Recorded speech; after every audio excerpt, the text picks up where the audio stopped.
Hey, are you alright? Don't fall asleep until we reach our destination. Are you listening?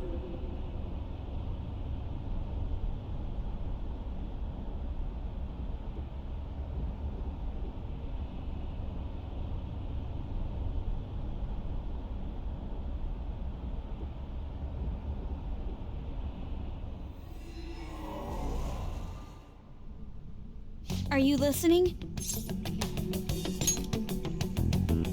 Anyway, we need to talk about how to get out of this situation.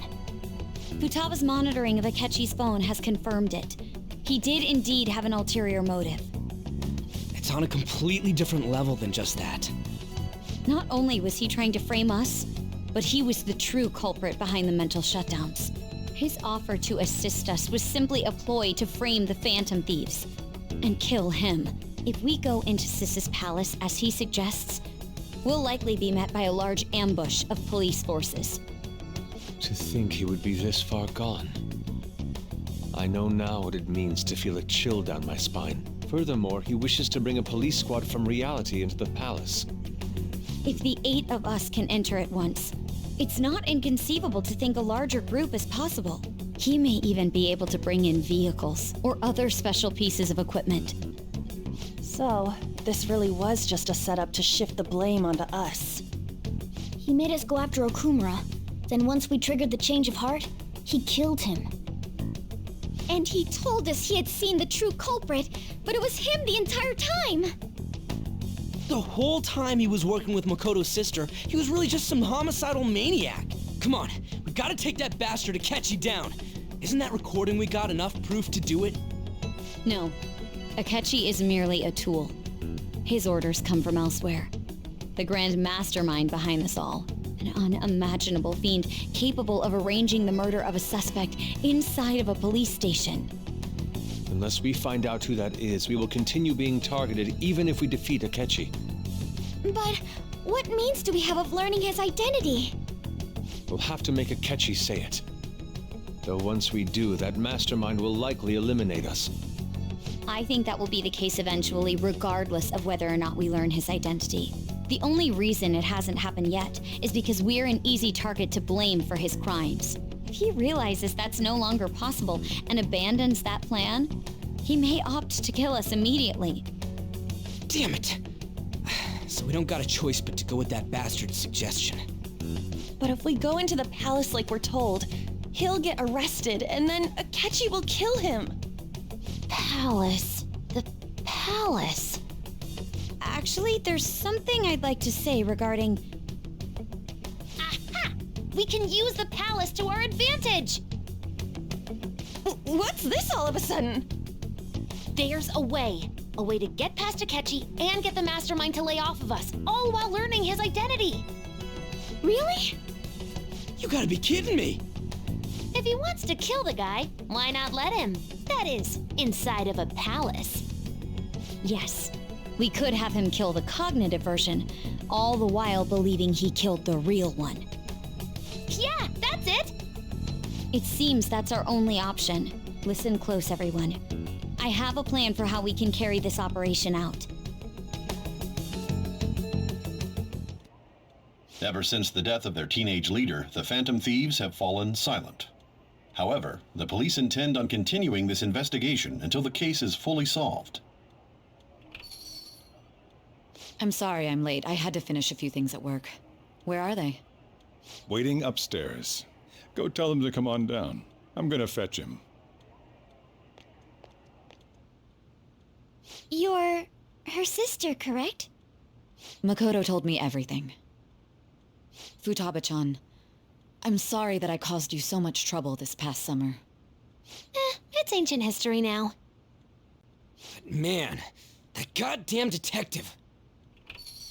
Look who's here.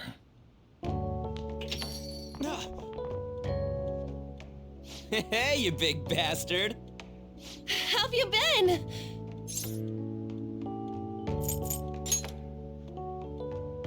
You're not floating. It truly is a relief to see your face.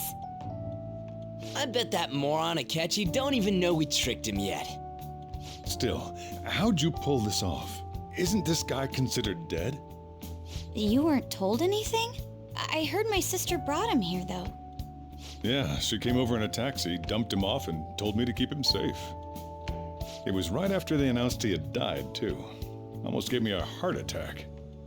I didn't have time to explain. Hey, shouldn't we tell boss what really happened? We wanted to make our enemy believe the leader of the Phantom Thieves was dead. What? What we did was make that enemy kill his fake in the metaverse. Hold on a sec. Enemy? Fake? What are you talking about? The true culprit behind all these incidents set us up. Our goal here was to determine their identity. True culprit? I see. So you guys were going up against someone else. It was Goro Akechi. You knew beforehand that he was the traitor, didn't you?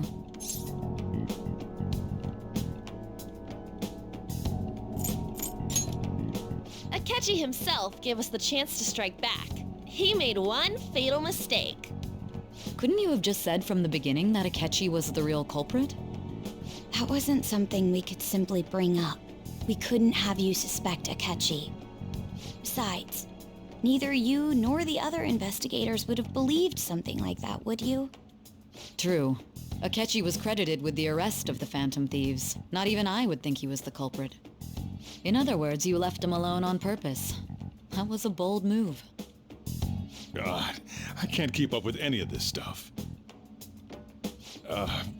So what was this mistake Akechi made? What did he do? He slipped up in regards to Morgana's voice. You mean a cat? Yes, Morgana can talk. Sorry, was that supposed to be a joke? Oh, our apologies. That's completely true.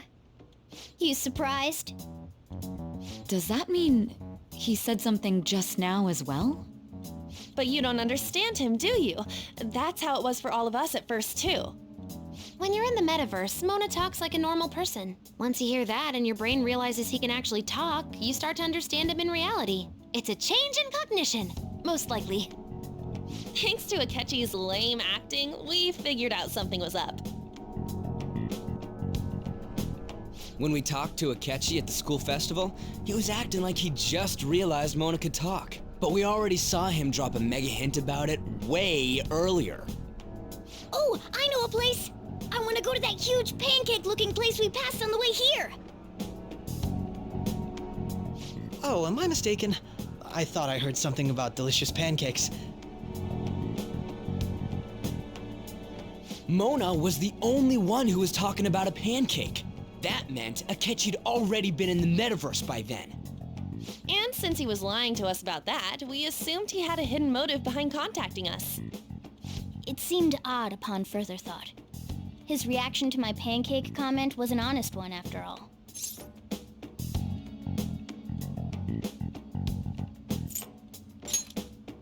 He did approach us when we found ourselves in the worst trouble yet. That's why we asked Futaba-chan to wiretap his phone. I pretended to be interested in checking the phone out, but I was actually planting my app. My heart was pounding while I was doing it, though. Even that ace detective could never have imagined a program being installed so quickly. Futaba's quirky nature proved to be a great help. That was just an act! After a few days of listening, this confirmed his betrayal. Then I'll guide the police into her palace and have them catch the Phantom Thieves in the act. That would be the only way to arrest them, given their methods. I'll deal with them after that. Let me see. We could say he stole the guard's gun and committed suicide during his imprisonment. How about that? Public security questioning will occur on the first day. And with that room, my task will be simple. Is this for real? Yes, the guard will be one of ours. We'll have to eliminate him after to destroy the evidence, though. So they planned to get rid of that guard from the beginning.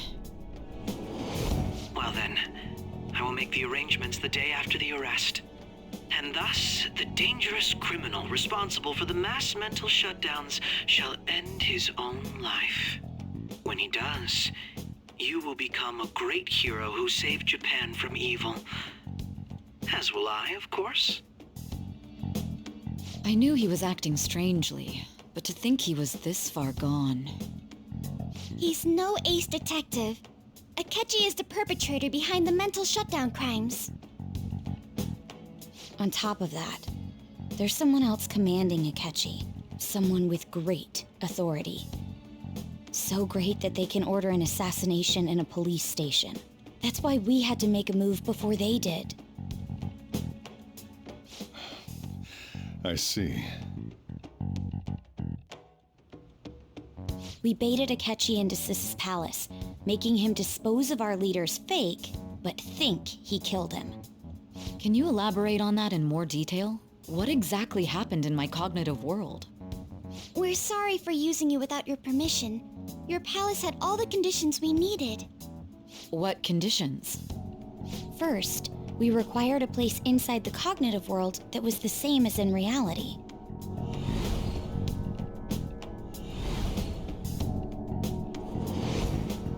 That place is based on the real world after all. Anywhere that's not warped looks just like normal. That's why nobody but the person who uses the nav even realizes they're in the metaverse. Back with Kamoshida, we came in from the station without even noticing.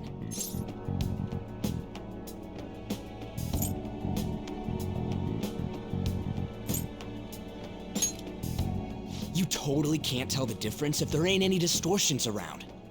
We had already investigated Nijima-san's palace when Makoto brought the suggestion to us. I was seriously impressed by that suggestion. To be honest, I didn't quite understand it, but I went along with it.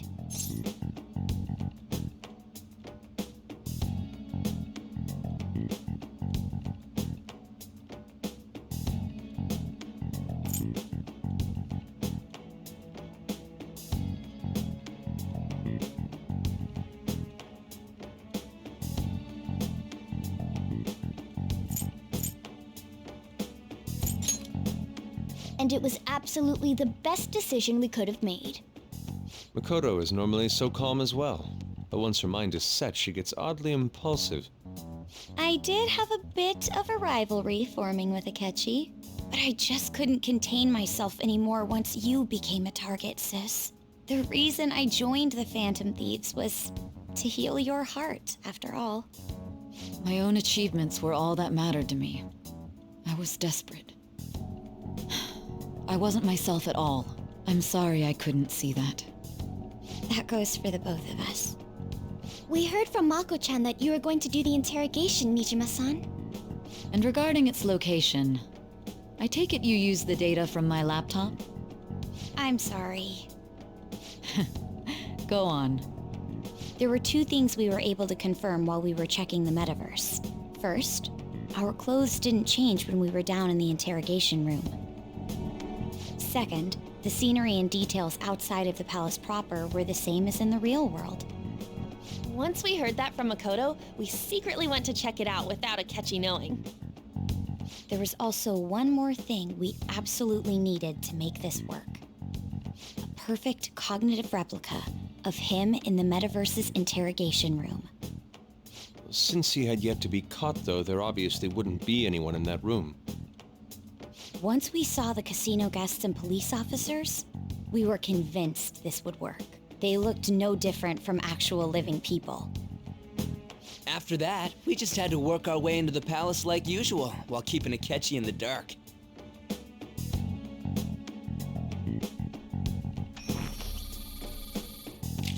Everything went as planned up until we defeated Sis's shadow.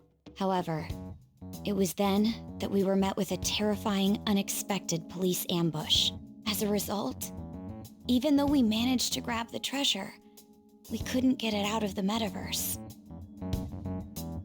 Except that was all an act. We had prepared an empty briefcase beforehand and merely acted like we were taking the treasure. This was because we knew the police would be coming for us. We made sure before the operation that the police would be waiting to ambush us. And just as expected, he totally took the bait.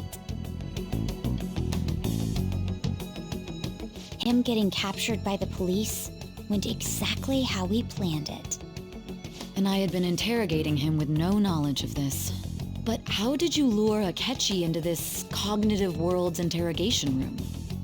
All I needed were the coordinates.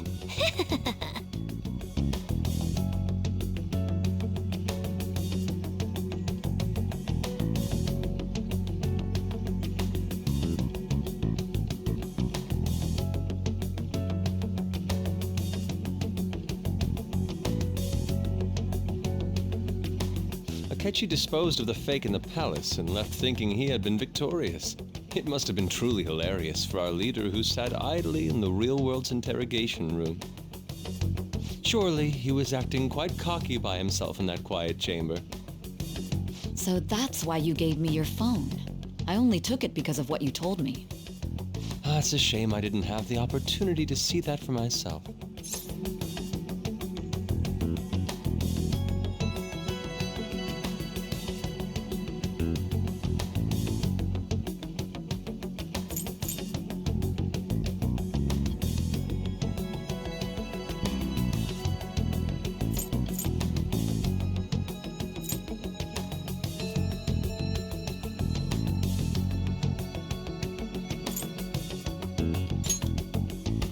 All I could do was try to handle all the messages that started coming to me on his phone. Huh. So in other words, I've been to the metaverse, albeit for a brief moment. In our experience, there is little danger when someone enters their own palace for so short a time. That's the other reason we had him give it to you. We needed you to listen to Alibaba, deceive the guard, and ultimately aid in his escape. By having you head back to the interrogation room, we could return you to the real world as well. I mean, I had to think of some way to keep you from running into Akechi mid-assassination. Huh. Astounding. I hadn't the slightest idea that such a grand operation was taking place within me. I'm so glad he was able to persuade you during the interrogation. Even though we knew Akechi's plan, we were pretty worried about that part. True. Why is that? Without Sis on our side, Futaba's plan and subsequent breakout would have never been possible. That persuasion was easily our greatest gamble. We couldn't consult Sis beforehand. It was absolutely the make or break moment of the entire plan. Still, I'm surprised you could convince me in such a short time. Were you confident you could do it?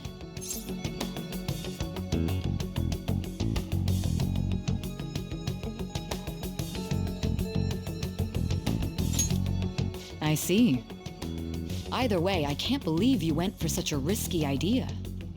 If we could just tell you the true culprit's plan, I knew you'd realize the bigger picture.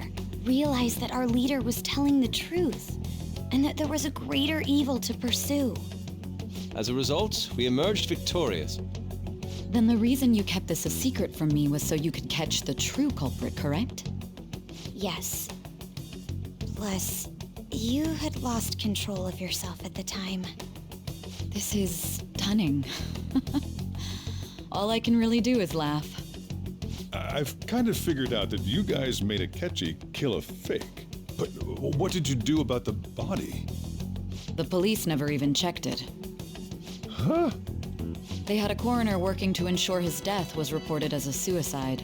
That coroner didn't take one look at the scene and just passed along a falsified death certificate. The bad guys have that much influence? Murder in a police station would be reckless otherwise. We also knew of a possible conspirator. Thanks to Futaba-chan's messages and the guard's demeanor, I eventually came to understand. And since the higher-ups at the police knew nothing of this, they were thrown into disarray. As a result, his suicide during imprisonment was reported on the news, just as Akechi planned. And with that confusion, he was able to escape with Nijima-san's help. I made sure nobody would check the morgue for his body, and thanks to that, nobody knows he survived. Thinking back to the interrogation, though, I can't believe what they did to him. The callous use of violence and even drugs is utterly abnormal. If he had lost consciousness and hadn't been able to tell Sis about the phone, he would have died. I'm truly glad you made it back safe.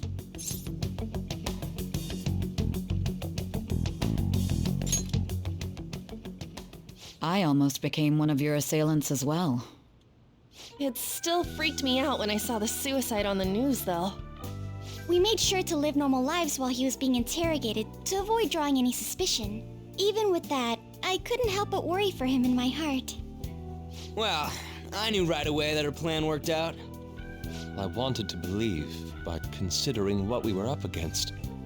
Ryuji's a bit on the dense and carefree side. Can it, Cat? I had to be patient and avoid this place until things settled down. I finally feel relieved. We knew he was alive, but it was difficult to not worry until we could confirm it in person. Now that I think about it, my interrogation was just a formality for the head commander. What a joke, letting me interrogate someone who was meant to die. They just wanted to avoid backlash. Very well. From here forward, I will do my utmost to assist you. You saved me, after all. That's reassuring to hear. I'll do whatever I can to help too. Just let me know. Let's take a break for now, though. This old brain is pooped. Oh, and feel free to use the first floor when you guys want to get together to talk. You'll need a hideout where you can be safe. Just say the word, and I'll close shop early. Are you sure? This guy can't leave. Plus, you won't make much progress if people can hear you from downstairs. It's not like this place is the liveliest joint in town. It won't be a huge loss for me. Let us accept his offer. What a great man.